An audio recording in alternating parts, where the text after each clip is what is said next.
தலைவர் அழைக்கிறேன். Thank you, Mr. Deputy Chairman. I am happy to second the motion that has been moved by Honorable Sampanthan, a Member of Parliament. He has dealt primarily with the issue of the elections not being held and discussed the various steps that have been taken thus far, and also discussed what needs to be done to ensure that democracy is functional in the provinces and that elections are held without undue further delay. That, no doubt, is a very serious issue, which also raises the question of whether governments in this country are seriously committed to democracy functioning in regard to provincial governance. There has been a long-standing demand in this country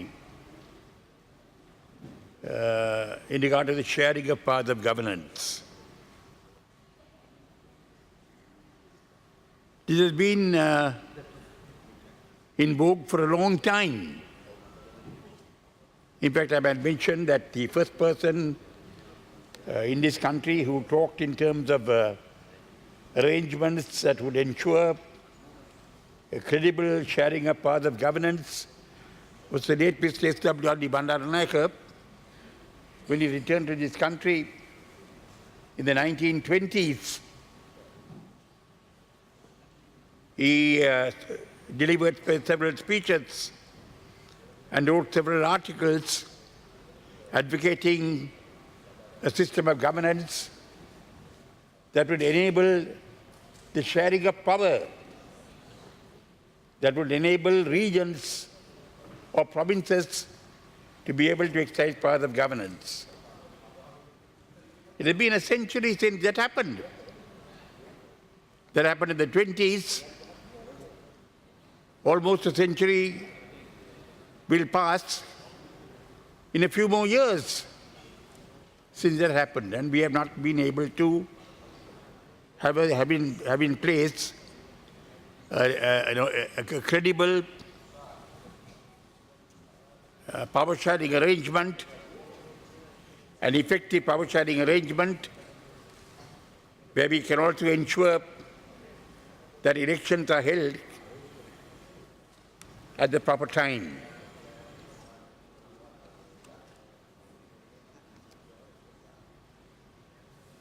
I propose to use the little time that is available to me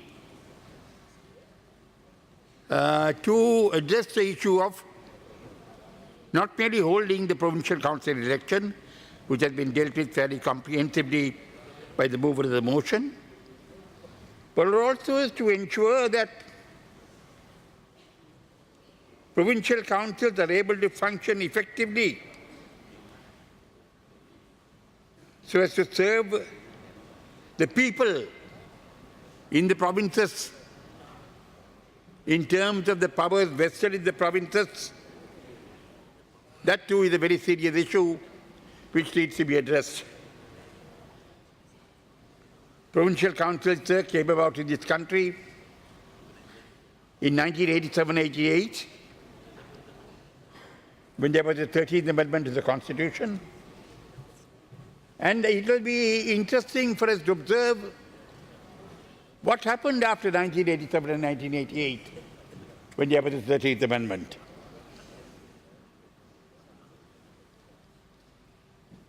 When the 13th Amendment came about, President Jayawardene was the president of this country.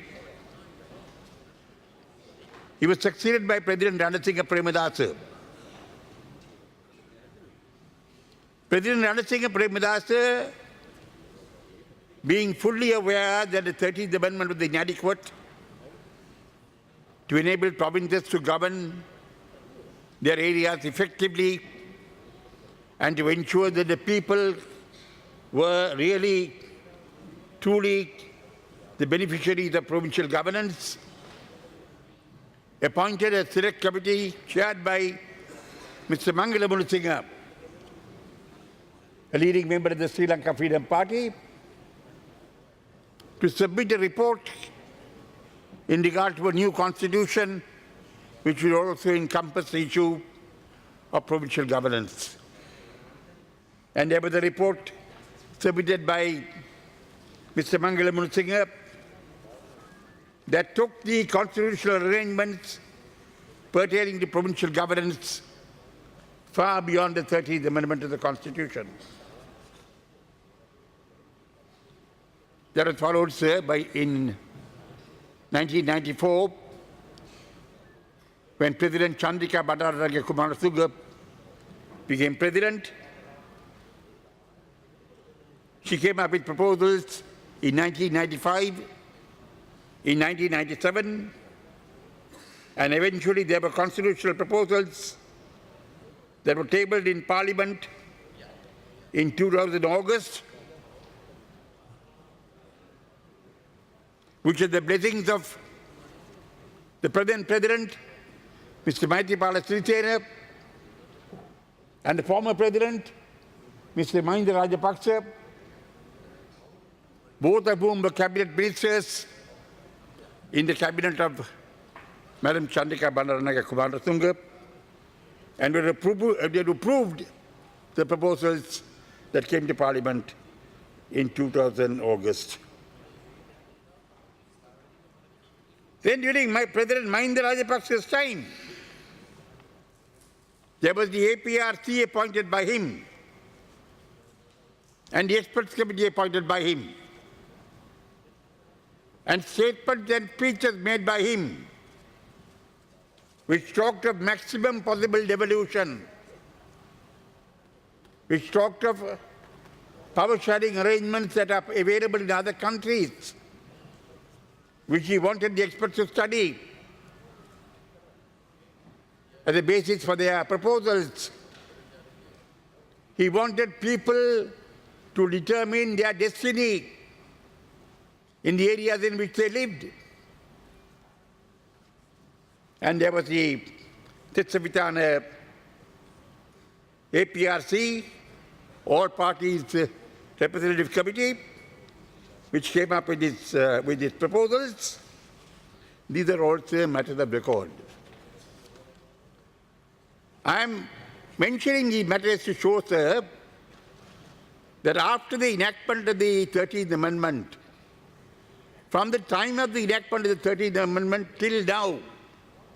until now, steps have been taken by every single president and every single government to enact a new constitution which contains proposals in regard to provincial governance that went far beyond the 13th Amendment of the Constitution. Mr. Sampanthan, sir, in the course of his speech, has referred to the steps that have been taken by the present government, the resolution adopted in 2016, the Constitutional Assembly being set up, the steering committee and subcommittee being set up, the work they have performed, the reports they have submitted, the debates that have taken place on those reports. We have done all this. One might ask the question as to why all the steps taken by the former governments of President Premadasa, President Chandrika Bandaranaike Kumarasunghe, and President Mahinda Rajapaksa were not successful. It could probably be said that those governments were not in a position to muster a two-thirds majority. But we are now in a position in this Parliament with an alliance between the two main parties. And though some members of the SLFP and the UPHA are presently in the opposition, we know that their thinking on this question has always been progressive. I can see Honorable Sushil Premachandra looking at me.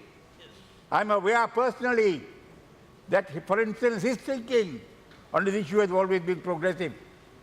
We may be in a position, we are in a position to muster a two-thirds majority, which will enable the enactment of a new constitution within the framework of an undivided and perpetually indivisible country that will put this problem to an end, that will bring the issue to an end, give this country the freedom to move forward.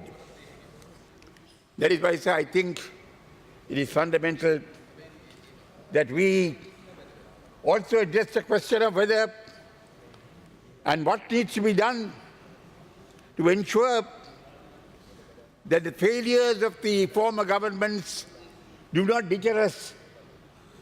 And in the new context in which we are, there has been a substantial consensus built around all the earlier proposals during President Premachandran's time, during President Chandrika Bandaranaike's time, and during President Mahinda Rajapaksa's time. We are able now, in the present parliament, as presently constituted, to take this process forward.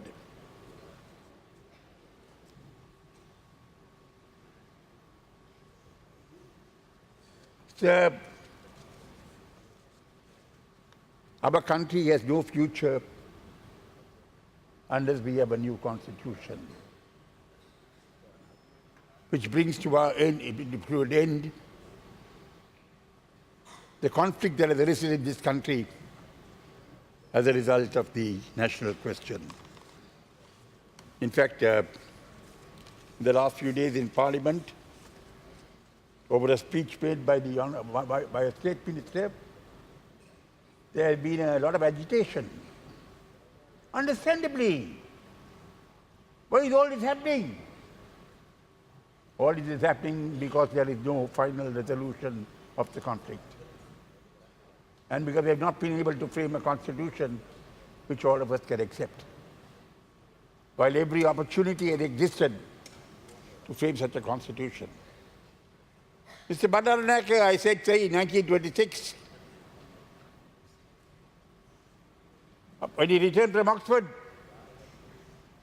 almost a century ago, suggested arrangements that could keep this country as a united, undivided country. That is what he wanted.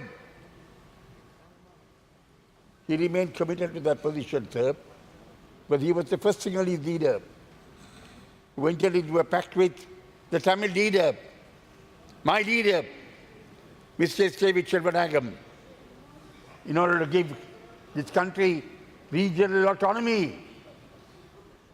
Mr. Bandaranaike was the first Sinhalese leader who did that.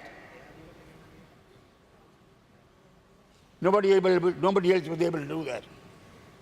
Today I find that Mr. Bandaranaike's party, the party he founded, the Sri Lanka Freedom Party, is thought to be dispensed with. And there is coming into existence a new political party called the Pohotua,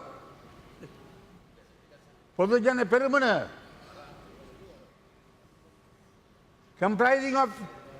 said to comprise of, I'm not saying comprising of, said to comprise of even senior members of the SLFP. I want to raise the question in Parliament and raise this question before the whole country as to how it can ever be possible for anyone to dispense with the party founded by Mr. S.W.R.D. Bandaranaike in the 50s when he resigned from the then UNP government and crossed over to the opposition. A party which he led, a party through which he governed, a party through which several of its successors governed in this country. How that party can be abandoned in favor of a new party that came into existence just a couple of months ago. What I think, sir, must happen is provincial council elections must be held. They are important. They cannot be delayed. They must be held early. But before the provincial council elections are held, to make provincial autonomy meaningful, something that will effectively give power to people at the provincial level, the new constitution that we are proposing must be enacted, addressing primarily the three main issues referred to by the mover of the motion: the national question, provincial governance, provincial regional autonomy, executive presidency, and the new electoral reform process. This constitution must be brought to Parliament and enacted by Parliament before the provincial council elections are held. I find the Honourable Dinesh Gunawardene looking at me and listening to me very carefully. I'm sure he's in agreement with me that we must bring a constitution before the provincial council elections are held, without delaying the provincial council elections. And the constitution must be passed, giving the provinces real power, substantial power. As Mr. Mahinda Rajapaksa said, maximum possible devolution. People must be able to determine their destiny in the areas in which they live. And we must adopt models of devolution that prevail in the other parts of the world. That, I think, must happen even before the provincial council elections are held.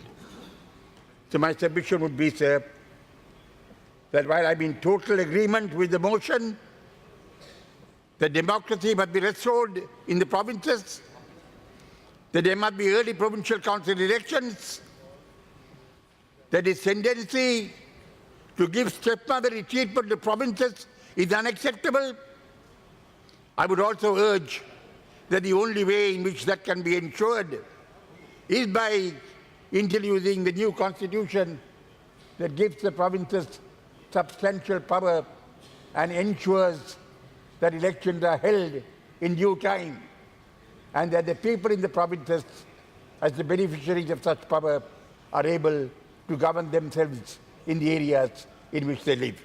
Thank you, sir.